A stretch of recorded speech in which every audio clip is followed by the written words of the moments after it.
Order! Order! You are an incorrigible delinquent at times. Behave yourself, man!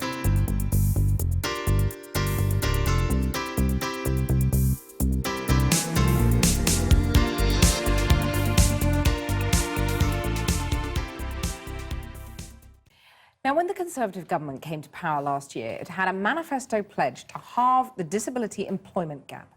While 80% of the general population is in work, that figure is just 48% for disabled people.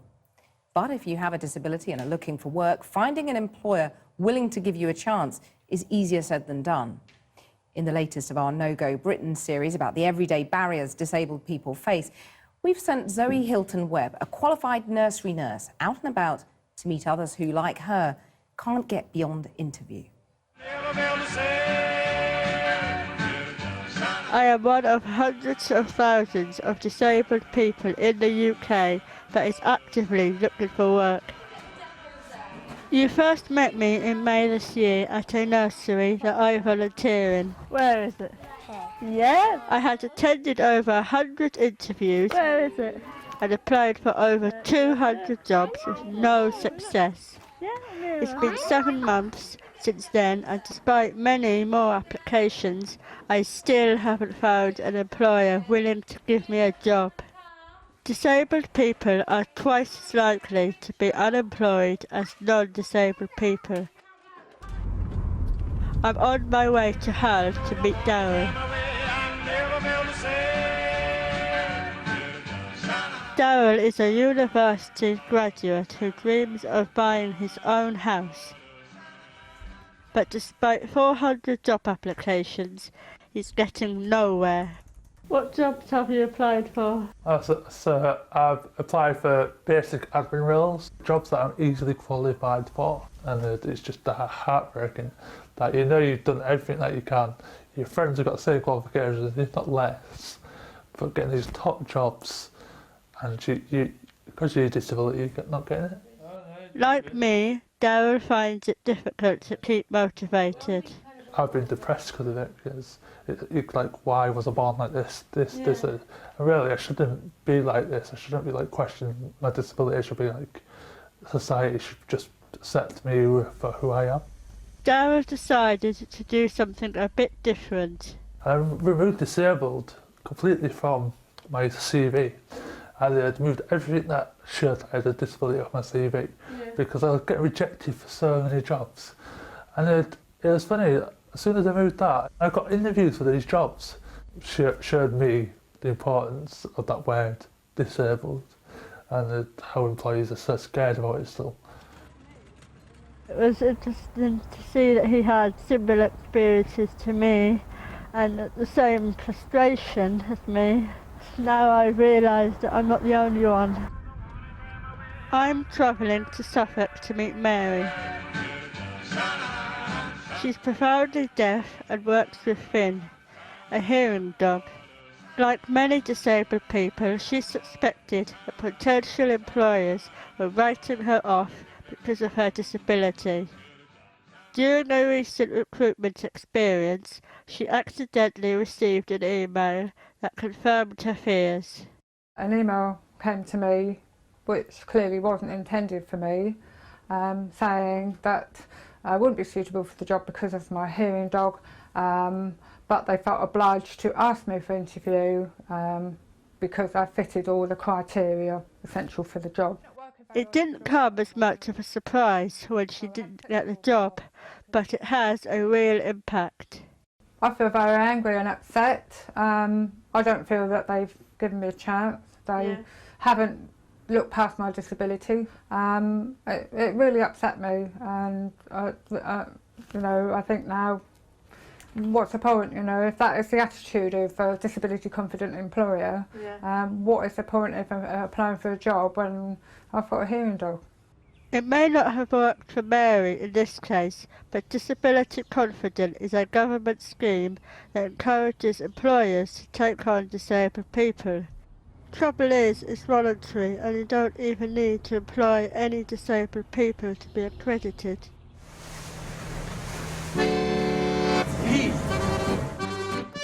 I want to try and understand why employers are worried about taking on people like us.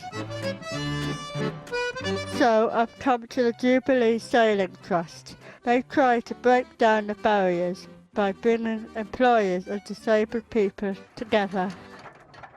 If you don't generally come into contact with people with disabilities very often, suddenly you find that you're totally integrated together. You know, you're all sailing the ship together, so you already you have an immediate interaction with people with disabilities. Many perceptions that you have so quickly go away because you're suddenly seeing able-bodied people working alongside people with disabilities. Is there anything else you'd like to say? No, just that it was unbelievable watching you climb that mast. I mean, talk about changing perceptions. I have to say my legs were shaking like a leaf and I was seriously impressed you did it. By law, employers can't discriminate against disabled people. They are meant to make what's called reasonable adjustments to help us do our job. In Canary Wharf, James works for the management consultant Ernst & Young. If I need to work from home 1, 2, 3 days a week, depending on how I'm feeling, I can do that. I think the biggest thing and the biggest positive about EY is the fact that I can be transparent about my disability.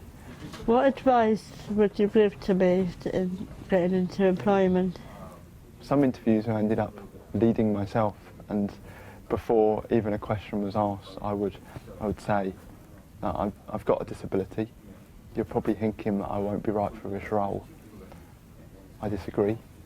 Yeah. These are the things that I've done that mean that I'm good for this role, that I can be part of a diverse team, and that I can bring a different perspective.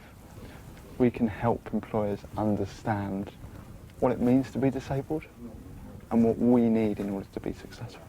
Can we take them out? I've come to Gloucester, where the Secret Garden believe their staff should be representative of the whole community, and have taken on Rachel in my dream job as a nursery assistant. What's the reactions from the parents that you're employing disabled people? They're all really enthusiastic and they all love Rachel. She's such a lovely girl and she just exudes confidence and just loves being at the nursery, so everybody really loves her here.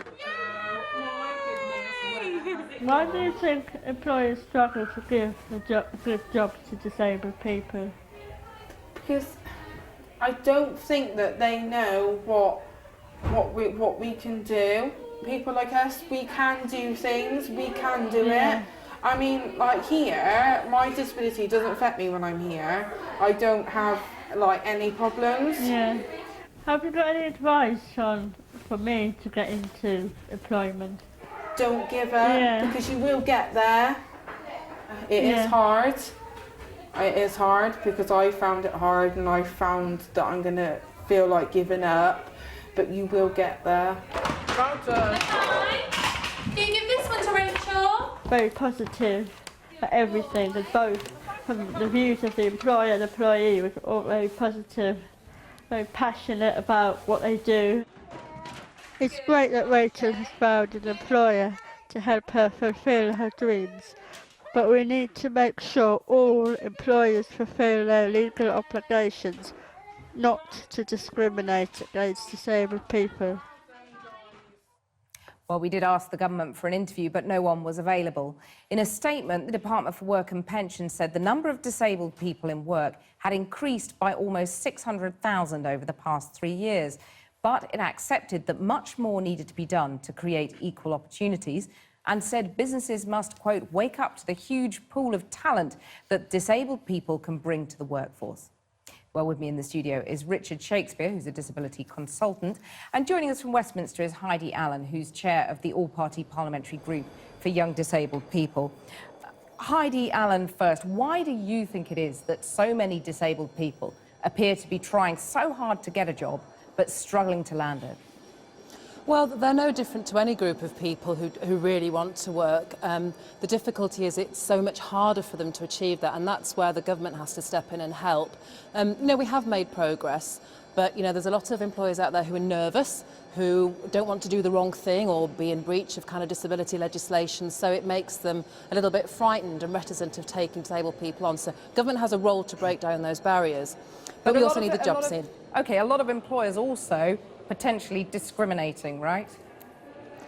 I think certainly the employers I talk to, it's not knowingly so. The employers that I spoke to, I had a disability employment fair in my constituency a couple of months ago actually, where I had dozens and dozens of employers really driven and excited by this opportunity of unleashing this talent, particularly in areas like mine where we've got very high employment, we can't get the skills, but they're just frightened of doing things wrong. So certainly the work we've done on the Select Committee for Work and Pensions, I'm also a member of, we've not seen issues with the employers, it's more around connecting those people looking for work with the right employer. That's where we need to do more work. There were issues, though, with some of the people looking for work in our film that we just saw. Employers, for example, Darryl removed disability from his CV and he then got interviews. Mary saw an email she shouldn't have seen that said that her employer said she wouldn't be suitable because of her hearing dog. I mean, you do accept that discrimination is a problem. It is, but there's discrimination and poor employer practice in every walk of life, not just with disabled people.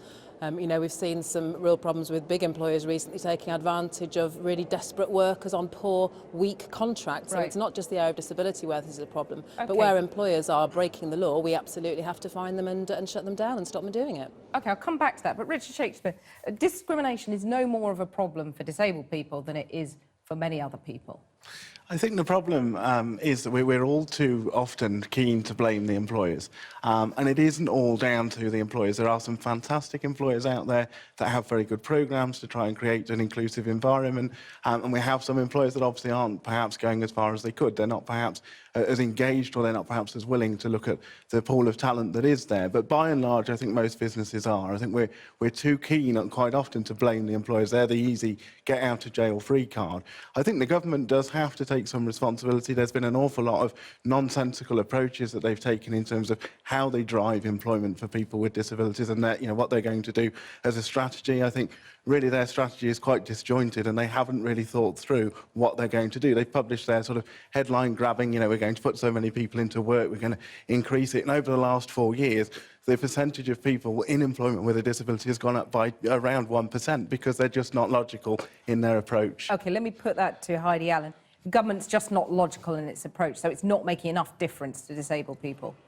Well, I think they're starting to, and you will know that we've had a recently published green paper from the DWP that outlines, some really transformative changes that the department wants to make. I want to make sure that the detail's right. It has been difficult. Government, as you will know, is a typical big oil tanker, and getting different government departments to work together is hard, but that's not an excuse. We need to do better at that. And I think we have a new ministerial team in Penny Mordaunt who is absolutely committed to this agenda. Okay. Let's see what the green paper comes up.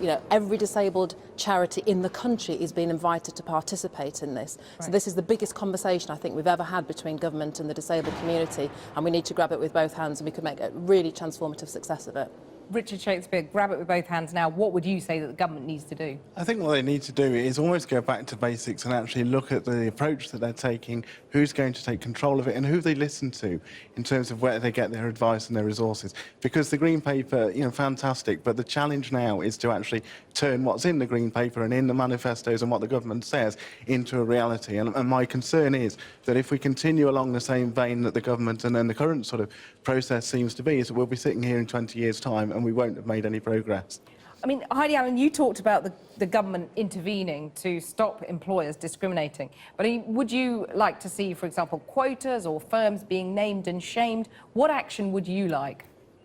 It's funny because it's a question, that we talk about a lot as we're trying to find our way through this. Should we have quotas? Employers have to employ so many disabled people, or tax breaks, and that just morally doesn't feel right to me.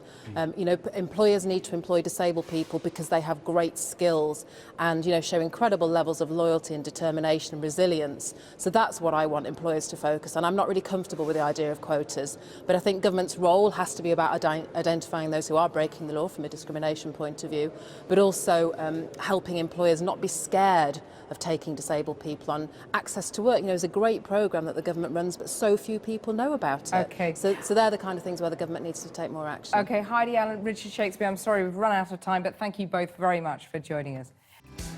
I've been getting away with it all